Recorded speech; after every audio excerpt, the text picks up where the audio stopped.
Welcome back to the Nebraska Shootaround podcast. I'm your host, Jacob Bigelow, and joining me as always is my co-host, Jacob Bigelow. Biggs, how you doing? I'm doing all right, man. This is what, our fourth episode of the season already, and this is our third After Dark one. We might as well just add After Dark to the title at this point, but we're coming to you live on not live. You'll all hear this later, but we're coming to you late on Tuesday night after we both were in attendance for the Nebraska-Creighton women's game earlier this evening. And that is going to be the bulk of this podcast. Top 25 matchup, number 20 versus number 22, packed house, expected to be a great game. We thought that deserved its own podcast. Unfortunately, Nebraska forgot to show up to the party, but we'll still break this thing down because, again, the women's game deserves it, and they are the two best basketball programs, the two best basketball teams in the state outside of the men's team up there at Creighton. That we're both there courtside to watch the game. DJ Sokol record attendance, 2,306 fans there. And it was, probably 80-20 split, Creighton versus Nebraska. There was one section of Nebraska fans and then a little bit of red sprinkled throughout, but Creighton fans definitely turned out. So it was a great atmosphere. And like I said, Nebraska just never really showed up. It was a 77-51 final for the Bluejays, who are off to a 3-0 start and have their resume will stack up with anybody in the country, I think, at this point, with the wins they have. They opened the season with a win at a ranked South Dakota State team, and then they went to South Dakota, a team that made a deep postseason run last year with current Husker Matty Kroll on that roster, and that has given Creighton problems in the past, and they won that game as well, and included a 19-0 run to end the first half in that one. So this is a very good Creighton team, and now they showed that maybe that number 20 ranking was too low. Or I guess was your kind of main takeaway before I kind of get into the game story and what happened? Creighton's got some stone cold killers, man. I think that was definitely my biggest takeaway. Watching up close, being able to hear the call outs and all that, right up there, right up close and personal. Lauren Jensen and Megan Molly are Morgan Molly. Morgan Molly. I said Megan. Sorry, Morgan. You're a problem. I said Creed's multiple finest. times. You're a problem. Creed's finest. Shout out Creed. Lauren Jensen and they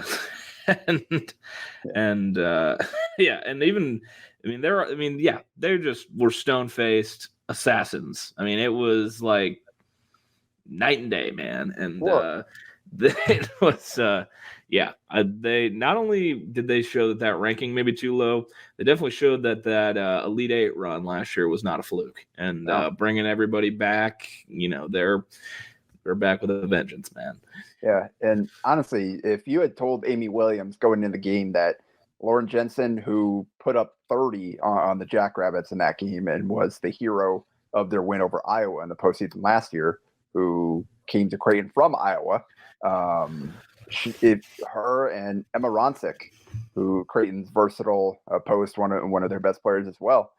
If you had told Amy Williams going into the game that those two would combine for 18 points on 6 of 24 shooting, I bet that she would have felt pretty good about their chances. Unfortunately, Molly Mogensen went off for a career-high 22 points on 9 of 14 shooting, including 4 threes. And you said they brought everybody back. They brought everybody back but their point guard. And Molly was kind of backup last year as an underclassman, and now she stepped into that starting role, and she was awesome in this game. Scoring at all 3 levels, hit floaters, pull-up jumpers, threes.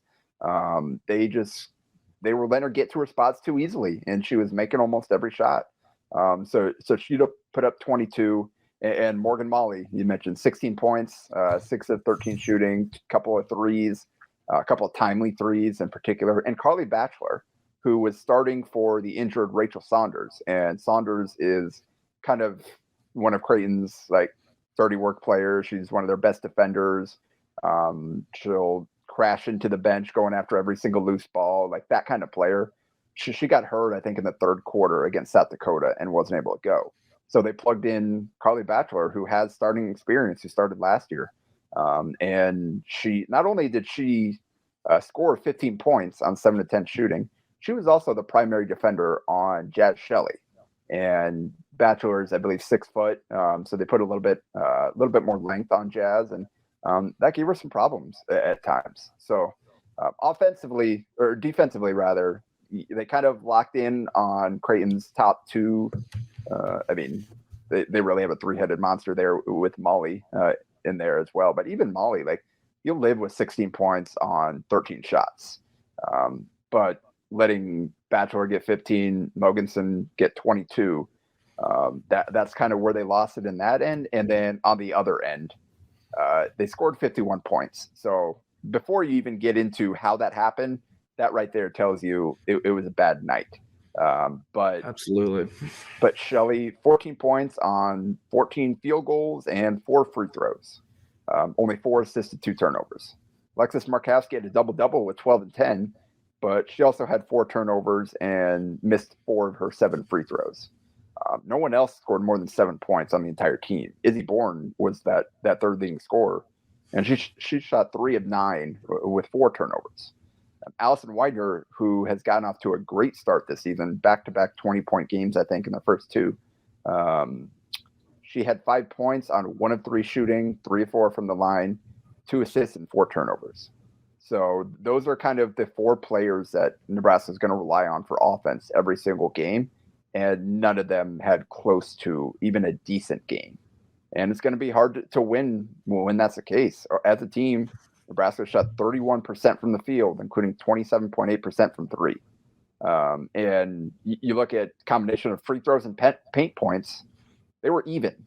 And that is not a recipe for success for Nebraska against Creighton team, where you would hope with, especially with the way they're playing, with working through the post with Markowski, with Izzy Bourne playing inside. Creighton's more of a kind of pass cut, open 3-point shot type of team. So to play them to a draw with basically points around the basket, that's not nearly going to be good enough. And Creighton outscored Nebraska by 18 from the 3-point line. They made 6 more threes. And this all came in the first half, but it was 10-2 in non-paint twos. And a lot of that was the Mogensen pull-ups early on and shots like that. So that's how you get a 26-point loss there. And that ultimately is like Nebraska just wasn't good enough on offense in any facet of the game. I thought they looked sped up. They missed so many shots around the basket. They whistled so they had 5 turnovers before the first media timeout. 3 of them were travels. Mm-hmm. And they had like 2 or 3 more travels the rest of the night too, where it just sped up. The footwork just wasn't on point. It just seems like, I don't know, they just weren't ready for the level of competition that they were going to face. And you look at the comparison of the 2 schedules, they played 2 cupcakes and didn't really get challenged in their first 2 games. And this is their first road game against their first actual talented opponent, and they weren't ready for it. Yeah, and Jim Flannery said as much. He said that he thought that could maybe be a case, after the game. He said, we went out, we played 2 really good opponents in South Dakota and South Dakota State, and we're then compared to what they started with. He said he wasn't trying to take shots at their schedule, but he said he knew that his team would be a step up from what Nebraska had seen so far. And yeah, I completely agree. I think they looked sped up. It looked like they weren't exactly prepared for the environment. The travels early on, they finished with 18 total turnovers. They had 19 personal fouls as a team. They just couldn't get anything going. And even when they did have like little stretches of momentum of any kind, like they'd cut it to 13 or they'd cut it to 11 or get close to having some kind of momentum, Creighton just always had an answer, man. They just always had an answer. And it might just be me, but most of the time it felt like that was Morgan Molly hitting either a Dirk fadeaway or a or a three, just nails, man. She, like you said, she's a killer, and she's one of those players that works out with a friend of pod, Thomas Villianco, who works with a bunch of the Nebraska guys and Isaiah Roby and guys that we've had on this in this podcast before. So Thomas had girls on both sides tonight, actually. He tends to work with a lot of very talented players. Yes, he does. Funny how it works, but so kind of the flow of the game, a slow start a little bit both ways, and then Creighton got going. It was Mogensen that sparked them. He used a 9-0 run to take a 16-5 lead, and pretty much just kept rolling the rest of the night. Mogensen had 7 of those first 16. Creighton pulled ahead by 19, and then Nebraska. This was, I think, kind of where the game. I mean, it's hard to call a first half sequence a dagger, but this is where I thought that the game really ended, essentially. So down by 19, Nebraska rallied. They scored 6 in a row. They had a really great possession that ended with a kick-out 3 to Annika Stewart, and knocked that down. It's a 10-point lead. Creighton's probably taking a timeout at that point. You've got all the momentum. You're feeling good. Instead, she airballs it again. We're talking about kind of the rush, the pressure, all those things getting to him. She's a good shooter. Just airballed a wide open 3. And Creighton took it down the other way, and they that was midway through the second quarter, and took it down. Creighton outscored Nebraska 11-7 the rest of the half, and took a 17-point lead at halftime. So, like, if they hit that shot, now you get another bucket or 2. This is a manageable thing going in halftime, and you're feeling much better about yourself. But that didn't happen, and Mogensen had 19 points in the first half. Nobody had more than 8 for Nebraska. So just they had no answer for her and could not find a way to get going on offense. The lead actually swelled to 24 in the third quarter before the Jays started missing their shots, and including 7 of their last 8 in the quarter. Nebraska won the quarter, but only by 1 point, and they trailed 60-44 heading into the fourth. So not feeling good, but it's not completely out of reach there. If you were to finally get a few shots to fall, string some good plays together. Yeah. No, 8-0 start to the fourth quarter, and Nebraska did not score until the 5:47 mark when Stewart hit a little kind of fadeaway jumper in the lane. So that was ball game right there. So that was kind of the story of the game. Again, Nebraska just never really found a way to get anything going offensively. And kind of some of the highlights from Amy Williams afterward, she disappointed the effort. She really thought that it was going to be a really good game tonight. Tipped their hat to Creighton, but again, disappointed in their effort, and particularly their defensive execution in the first half. She thought Creighton got a lot of the shots that they wanted, the shots that Nebraska was wanting to take away during their preparation for this game, and it just didn't happen. And Creighton is such a hard team to guard with the way they move the ball. Everybody is a good passer. Everybody's a smart cutter. They'll hit you with so many back cuts, and then you'll panic and cover a back cut and leave a shooter wide open, and they'll pass back out, knock down the shot.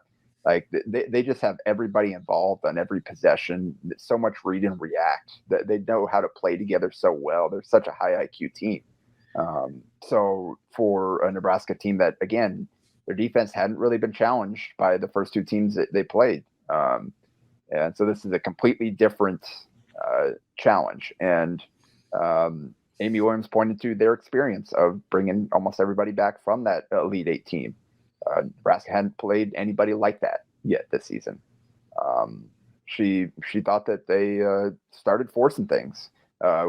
When shots didn't go in early, she thought they started to panic a little bit, and instead of letting kind of the offense come to them and finding their shots in the flow, they just tried too hard. They started forcing it, and you could see like they were really trying to pound it into the post over and over again, and they just weren't getting results. I don't know how many shots around the basket when they weren't traveling that Izzy Bourne or Alexis Markowski or Annika Stewart just missed around the basket.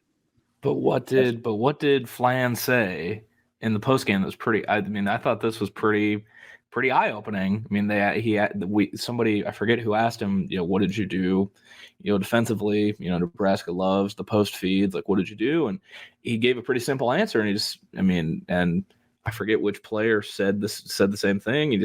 They said, we forced them to their bad shoulder.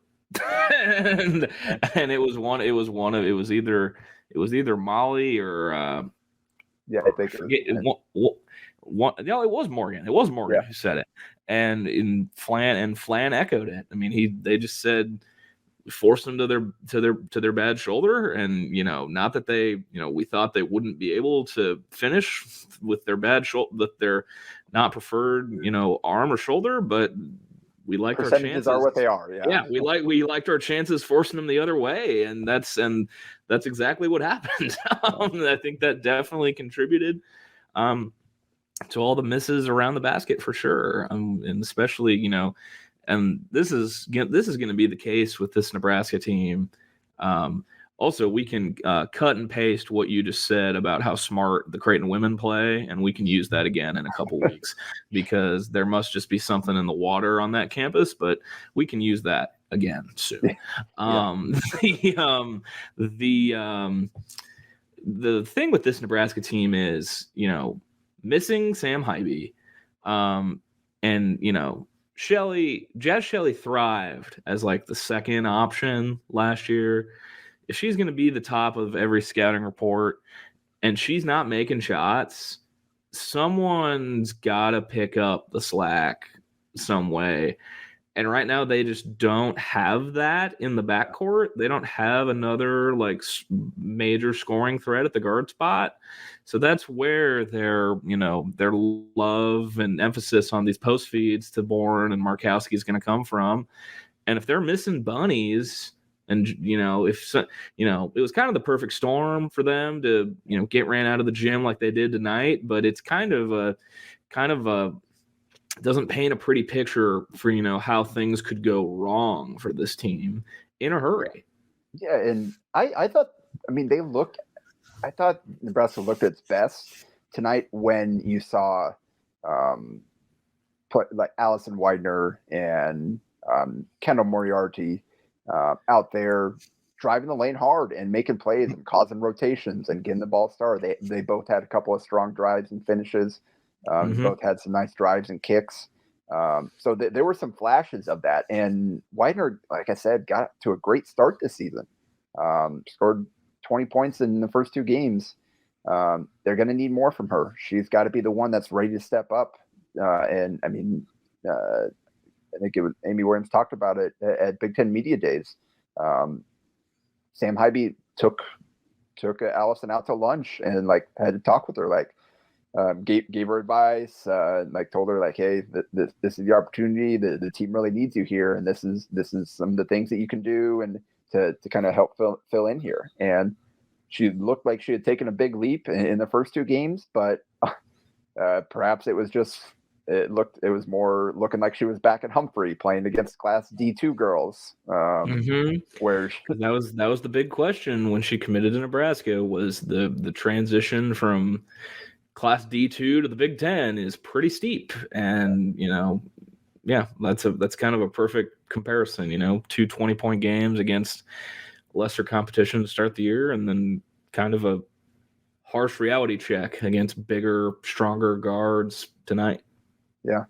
And again, the flashes were there. There's some highlight plays there where all right, that's what they need. That's, but it just wasn't consistent enough. It wasn't something they were going to, and wasn't something that was producing every single play. And they kind of went back to the post, and Izzy Bourne in particular, there was a stretch in the second half where they tried to go through her 4 straight possessions, and the results were 3 turnovers and a missed bunny. And she's an upperclassman now, veteran, one of their best players. They can't afford her having a 7 points on 3 of 9 shooting with 4 turnovers type of night. She's too good of a player, and especially when everybody else is struggling, they need more from her. And she, like, even the shots around the basket, she was getting, like, the footwork was pretty good. She was getting shots up, and she was just short arming a lot of misses. But again, some of that was the way that Nebraska is defending. A lot of it was going to her weak hand, and she was short arming some of those and just wasn't able to put the right touch on it. So credit to Creighton again. They were really locked into their scouting report, and they did a great job forcing Nebraska into some difficult looks. But ultimately, like you said, it's going to, Widener has to be that other playmaker in the backcourt. Because I don't know that anybody else is there yet. We saw Maddie Kroll mention South Dakota transfer.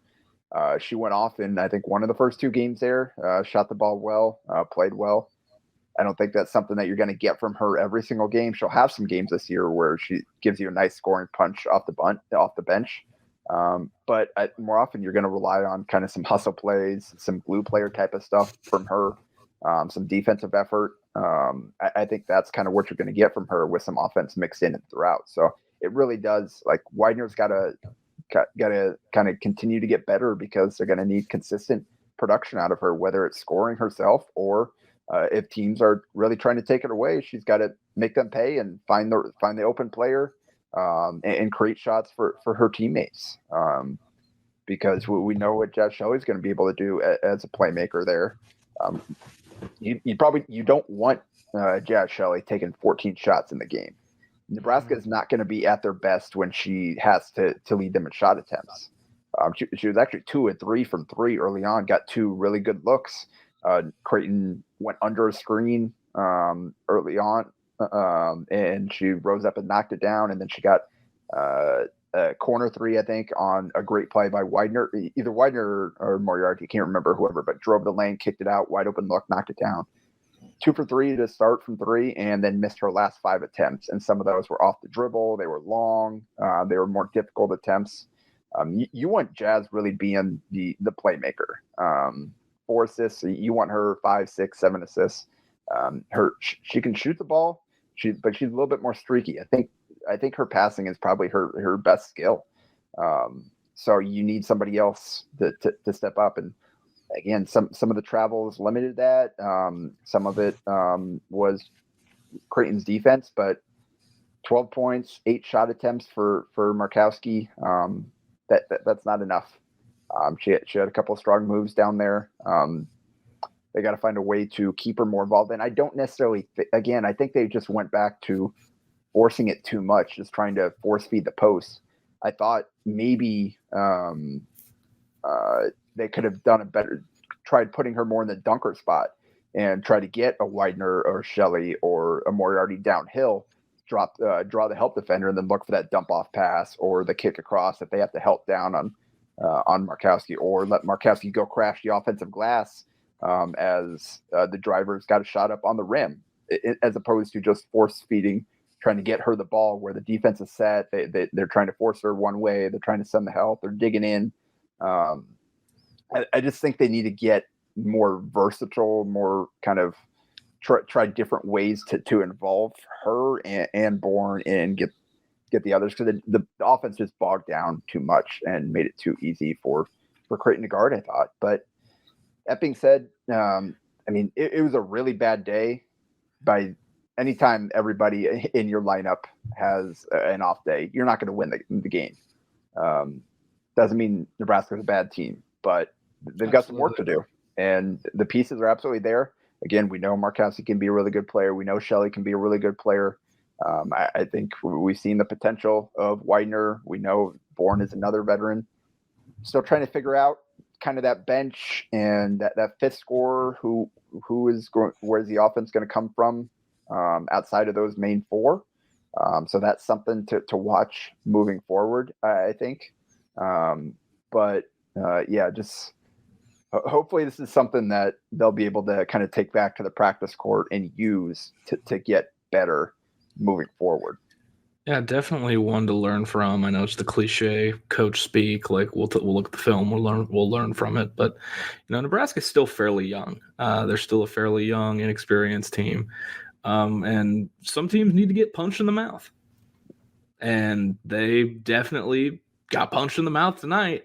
It's added insult to injury that it's the in-state rival and it was at their place and big environment, but if you're going to play in the Big Ten where you got a bunch of teams ranked, a bunch of teams that could go make deep runs in March, you're going to get punched in the mouth once or twice. So you're not going to beat every team by 70 like you did in your season opener. Sometimes a little punch in the mouth, a little reality check didn't hurt anybody, never hurt nobody. So, tough result, tough game all around, but by no means is the sky falling. By no means is it panic button, cancel the season, any of that. It's a game to learn from. Yeah. And the atmosphere was great. And it adds a little bit, having local players on both teams. Creighton has 2 in-state players. Nebraska has 3. And those players are familiar with each other, I believe. Morgan Molly and Alexis Markowski played together club ball. Jamie Horan for Creighton, who knocked down a couple of threes off the bench for the Jays. She played at at Millward South with Maddie Kroll. It was funny. There was a play early on where Kroll was trying to fight through a screen, ended up knocking Horan over. It was like, ooh, little. She kind of gave her a tap after she got back on, but you could tell that she was trying to lock in the game still. It wasn't quite. Yeah, it was wasn't quite the Pow Kobe redeem team thing, but it was still something to make you go, oh. Yeah. Maddie wasn't hustling over to help her back up either. So, but yeah, it is fun having to see kind of those relationships just add a little bit more to this rivalry. And now 5 of the last 6 for Creighton. Nebraska got the better of the Jays last year, but neither team was what they ended up being. That was a really ugly game last year down at PBA. That game was a meat grinder. That was definitely I have 2 rivalry takes. One of them is not controversial and the other may be controversial. The first one is red jerseys, blue jerseys. Do it every time. The matchup popped tonight. Great jersey game. Reminded me of the game at PBA in 17, the men's game. That should be a thing every time. That's the not controversial take. I preface this by saying, do not come to my front porch with pitchforks. I had this thought walking out of the arena tonight, looked at my co-host. He, you didn't call me crazy.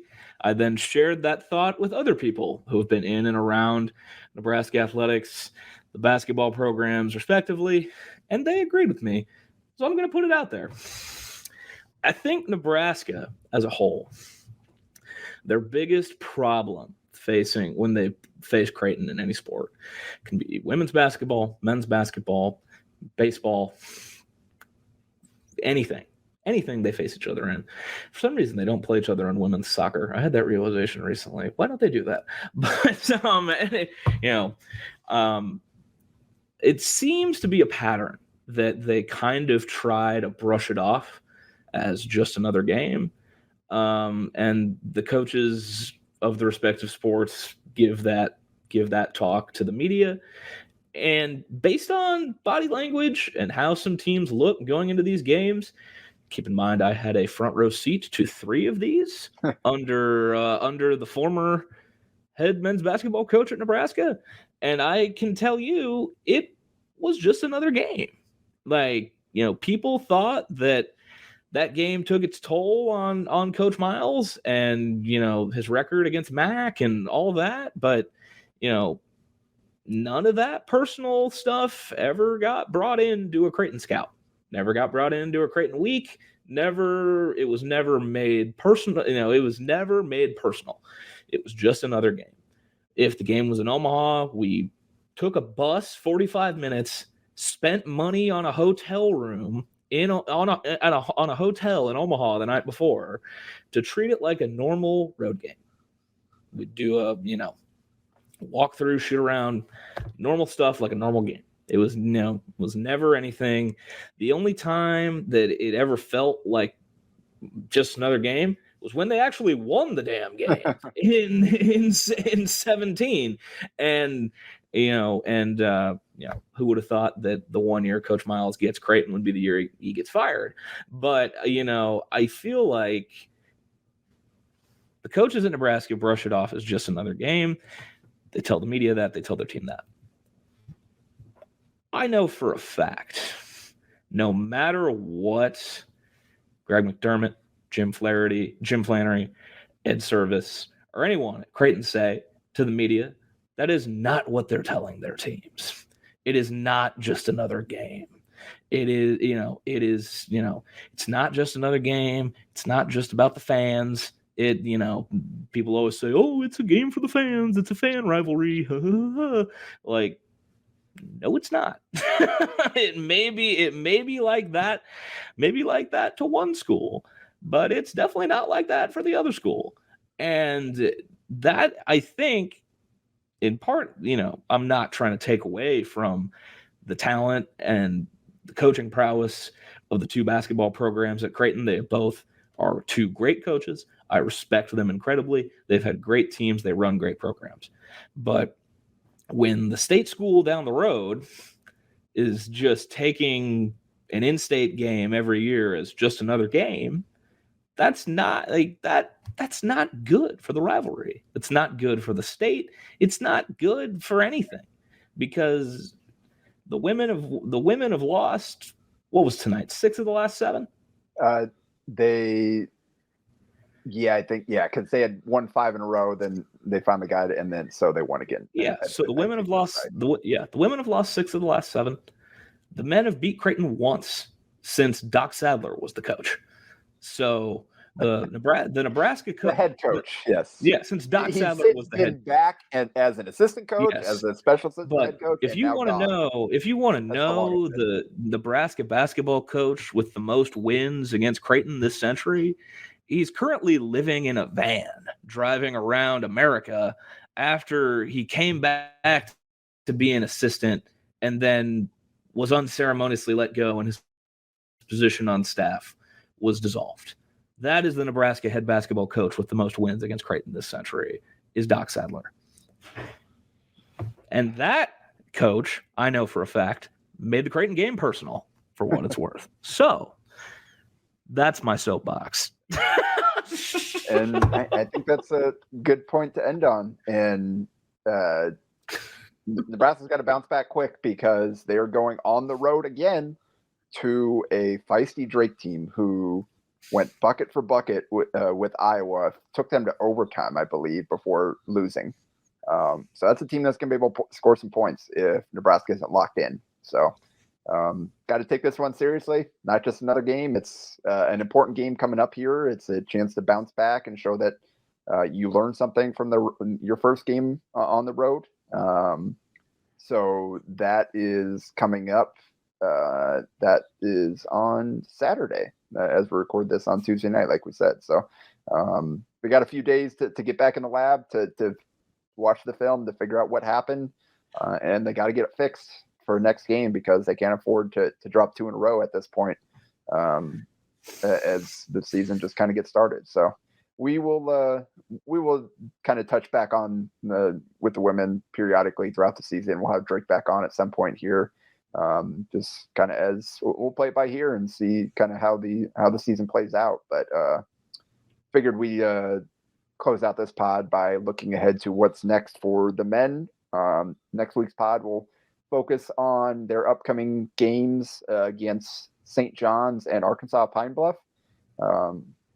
And so we'll recap these 2 games early next week, after we see kind of what happens. And first up is their first road trip of the season, not counting the Colorado exhibition. They are heading to St. John's on Thursday. Yeah, for the wonderful event that is the Gavitt Games. Has really given us some top-notch basketball, like the Northwestern Georgetown clip that went viral tonight.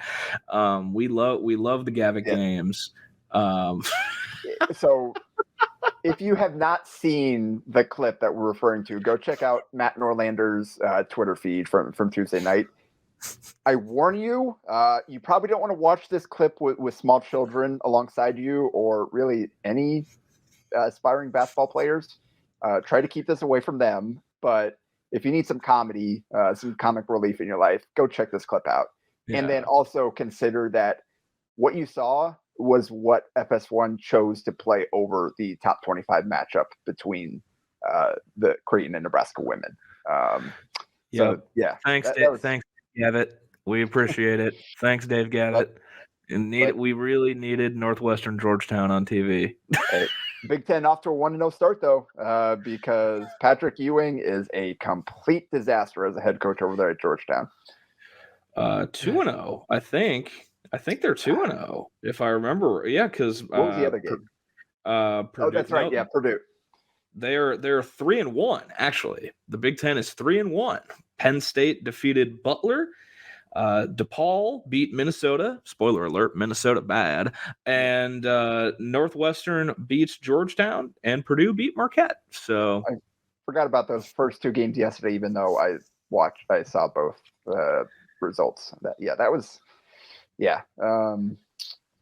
So Purdue Marquette was the second game on FS1 tonight, and Purdue kind of pulled away in that one, although Marquette made it tough. Marquette's not expected to be a top half team in the Big East. And Butler rebuilding under Thad Matta.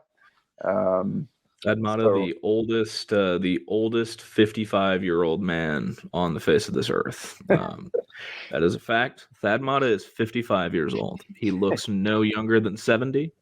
And he is the world's oldest 55-year-old man. And he'd been out of coaching for like how many years before finally getting healthy enough to get back in? I think he got fired at Ohio State in, I want to say 16 or 17, like because 5 years. Because he was still the coach at Ohio State when Glenn Watson tripped over his own feet and they beat us at PBA on a backdoor cutting layup. But I think that was the last time he came to Lincoln because I think it was Holt. Yeah, I think it was Holt after that. Enough about the rest of the Gavitt Games. Let's talk about St. John's and Mike Anderson and their really organized, not at all chaos-based team. This is a weird team, man. Yes, it is. Yes, it is. So they are 3-0. Credit to them. All three wins have been against teams ranked outside the top 290 on KenPom. I mean, Nebraska has only faced low teams as well. So, their 3-0 record is just as good as Nebraska's 2-0 record at this point. But it's in also their last, I will point out in their last two games, they started very slow. They slugged through first halves against Lafayette, against just Lafayette, not Louisiana Lafayette. And they were only up 2 against them at halftime, pulled away to beat them by 15. And then they were only up 4 on Central Connecticut State tonight and pulled away to beat them by 17. So St. John's, second half team, not exactly slow starters. If you are Big Ten basketball dorks like us, you will recognize some familiar Big Ten names in former Illinois trash talk extraordinaire Andre Curbelo, who transferred to St. John's, as well as Montez Mathis, who was once at Rutgers once upon a time. I think he's in his COVID year with them. I think he spent 3, maybe a redshirt year in there. I think he spent 3 or 4 years with Rutgers before making the short move to St. John's. The short move across the bridge. And then a local connection that many people will not know about, probably. Who knows if we'll see him play, but also on St. John's roster is, how do I pronounce his name? Asaya Niawe. Niwe. Yep, I butchered the hell out of that. Apologies. It's been a while since he was playing at Omaha Northwest. Yeah, it is. He's come a long way since Omaha Northwest, but he is a 6'10" forward with his hometown listed as Omaha, Nebraska. Junior college product who was actually fairly sought after coming out of junior college and wound up at St. John's. So that's the local connection. He's come a long way. He played in the first game, did not play in the last 2. But he was kind of in and out of the rotation last year. Like you said, who knows what the case is there. But St. John's. So you mentioned Curbelo, who transferred there. He's a point guard, transferred there to play with Posh. So he's a point guard that can't shoot. Good playmaker, really crafty, likes going to the rim. Transferred there to play alongside Posh Alexander in the backcourt, who is an elite point of attack defender, who is a pretty good playmaker, who cannot shoot. Their starting backcourt is a combined 1 of 8 from 3 this year. So that's great. But they also added another a Big East transfer in David Jones. So transferred in conference from DePaul, made the move from Chicago to New York. I guess he's a big city guy, but so Jones was he was a good player at DePaul. He was one of the breakout players in the Big East last year. Went from averaging 5 points a game to almost 15 a game, 7.5 boards. Shot the ball fairly well inside the arc. 29.7% on 4 3-point attempts per game. So again, you're putting your 1, your 2, your 3 there. None of these guys can shoot the ball. However, you look at St. John's numbers so far, and they are shooting the ball very well. They are at 41% through their first 3 games. David Jones, who I just said shot under 30%, is 8 of 20. That's 40% if you don't like math. Montez Mathis is 5 for 8. He was also a sub 30% shooter last year and has never been a good 3-point shooter. He's more of an athlete, attacking type of player. So Dylan Adewusu coming off their bench, he is the guy that shot the ball well for them last year. So that's a guy that Nebraska is going to need to be able to track on the perimeter. He is 5 for 11 so far from 3 this season. And AJ Storr, who is a freshman, top 150, 24/7, saw him as a 4-star and a top 100 kid. He's gotten off to a good shooting start for them. He is 6 of 9 from 3 in 3 games so far this season, coming off their bench. So those are kind of the guys that are boosting their 3-point numbers right now. So it's a team, again, I'm sure they're probably getting a lot of easy looks considering the level of competition they played. But Nebraska also got some open looks and also hasn't played great competition outside of Colorado in their exhibition and their first 2 games of the regular season.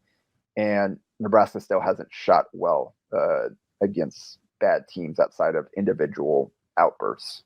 Obviously, CJ Wilcher finally got going in this last one. Casey Tominaga shot it well in the second one, or in the first one, rather. So I guess it's a team that I don't have confidence in shooting well from the 3-point line long term, but they've gotten off to a good start at least. Yeah, absolutely. I just realized I watched AJ Storr play summer ball because he was originally committed to Illinois, and he played in a tournament in Lincoln against Supreme, and I watched him get buckets. And I don't know why he didn't end up at Illinois, because he's an Illinois kid, but I guess he's at St. John's now.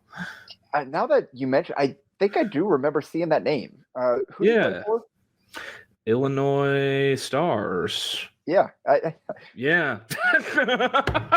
Huh. I also did not know he was on this team until tonight, looking up their team. I didn't either. And the first thing I thought of when I saw his name was Illinois Stars playing Supreme in Lincoln. So that's how my brain works. But and then Mike Anderson loves the 40 minutes of hell, like defense, like get up in your face, like that whole sort of thing, which is where guys like Curbelo and Posh could be a problem for Nebraska's guards, especially defending the ball. But I'm more interested to see what Nebraska does defensively, just what their plan of attack is. We've kind of talked about how it's kind of just been their own version of controlled chaos so far. I think if they haven't been showing us anything yet, offensively or defensively on film, this would be a time to break out something we haven't seen yet. That may just be a wild guess from me, but I'm interested to see what their plan of attack is defensively. Could definitely be a big Bandamel just being scrappy as hell game. I'm curious to see the matchups too, and particularly who guards Griesel, because we have seen quite a bit of kind of just the point matchups. Like we have seen other teams guard Sam Griesel with their point guard, which has given Griesel some advantages with his ability to kind of finish over the top, get to his spots with that size mismatch. But one thing about Sam is he's methodical. He uses size, get to his spots. He's got the kind of just the multiple spin moves to get work his way to the rim. That might be difficult if they choose to put Posh Alexander on him and have him get up underneath Sam's shorts, because he doesn't have the tightest of handles. I would describe Sam's handle more as functional than dynamic or super tight. He doesn't necessarily have the ball on a string a lot of the time. So if he's got a guy up in his shorts, how does that impact Nebraska's offense? And can he still get to his spots? Can he still be effective? Because dude's got 40 points and 16 rebounds in 2 games. He's been very good so far. He's been what they've needed so far through 2 games against low major competition. So nothing new for him. That's what he faced all last year when he was very good. So this will be his first chance against a high major team, and we'll see kind of how they've got different looks to throw it at him. And then defensively inside, they got a big boy in the middle in Joel Soriano, who's 6'11", 260, had double doubles in their first 2 games. He's not a guy that's going to like drop 20 on you. Like, he's not a super skilled player, but he is big. He rebounds the ball well. He can go inside and finish. So Nebraska's posts have to be ready, and we'll see kind of what the game plan is to kind of combat that. Blaze Keita. This will be, and this is the kind of matchup that they went and recruited Blaze Keita for, and we saw him take a leap and show out well against Omaha after a rough start. They're going to need him to carry over and build off that, because I'm not expecting Derek Walker to be available for this one. Neither am I. Yeah. So we'll see. And again, they like Jones is 6'6", 210. So like Juwan Gary is fine, according to Nate Lenzer on Sports Nightly. He hosted the Husker Hoop Show on Monday. So Juwan Gary left the game early against Omaha with a shoulder issue. Apparently it's something that's been bothering him, and he hit it hard and jammed it, and could have gone back in, but they didn't need to. So I'd imagine that Gary will get the start on Jones. So we'll see, like, who I would assume, like, Bandamel can only guard one of Alexander or Curbelo, and that means one of CJ or Sam is going to be on a pretty shifty guard. So that's going to be a tough matchup as well. They're going to have to be on a string. Defense is going to have to be playing 5 guys as one, because you're probably going to need to help and rotate quite a bit. I don't know that you're going to be able to 1 through 5 hold up there. And then Montez Mathis is a good athlete too. Like I said, that'll go hard. That even if he doesn't shoot outlierly well like he did in the first few games. Like he can hurt you. He's a guy that's played a lot of high major college basketball. So the matchups in this one are going to be really interesting. This will be the first real test of Nebraska's new identity, of this new group, of dealing with adversity, all the things that Hoiberg's been talking about. Absolutely. I wanna see how much of the what did I call it after the exhibition game? The Hell in a Cell lineup with Bandamel, Dawson, and Gary on the court at the same time. I feel like, the stereotypical like New York tough basketball. You're getting into a street fight, like that sort of like that thing. I think that fits those three guys. This game, I mean, maybe someone will get teed up. This game could be fun. This game could be fun, or it could be an N1 mixtape tour, like the last time Nebraska basketball traveled to the vaunted Lou Carnesecca Arena in Jamaica, Queens. That's enough St. John's talk. We don't have to preview Pine Bluff because they don't run sets. They don't. They don't run. The one thing I'll say about them is on opening night, they gave TCU a scare. They led most of the game. TCU ended up pulling it out by 1. But since then, we've seen that TCU has issues. And they just dropped another game. Mike Miles wasn't playing in that one. It was Northwestern State, was it? Yes, it was. Maybe that was less about Pine Bluff and more about TCU, because right now Pine Bluff is 1-3, and their only win came against something called Champion Christian. And that sounds like a pyramid scheme. Sounds like a pyramid scheme. Yeah, they only lost to Oklahoma by 8, but Oklahoma hasn't looked great this year. And then they got run off the course.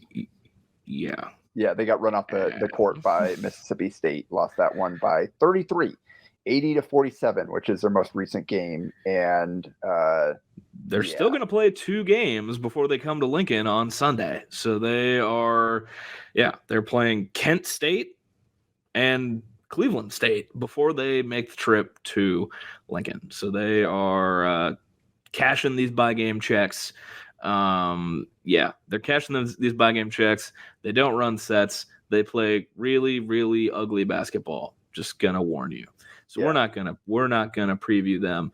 I will say that Oklahoma in Florida next week looks a lot less daunting than it did before. But we'll talk about that next week. Yes. So, St. John's, Pine Bluff, 2 just not very aesthetically pleasing teams to watch.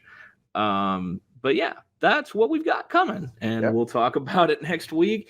And then that'll lead us into the holiday and the tournament in Florida, where Nebraska, like I said, opens with Oklahoma, and then they will either face Seton Hall or Memphis in their second game. So it's going to kick up a notch a little bit coming up.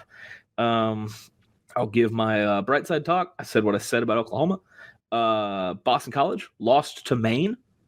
They come to Lincoln for the Big Ten ACC Challenge. They don't look very good.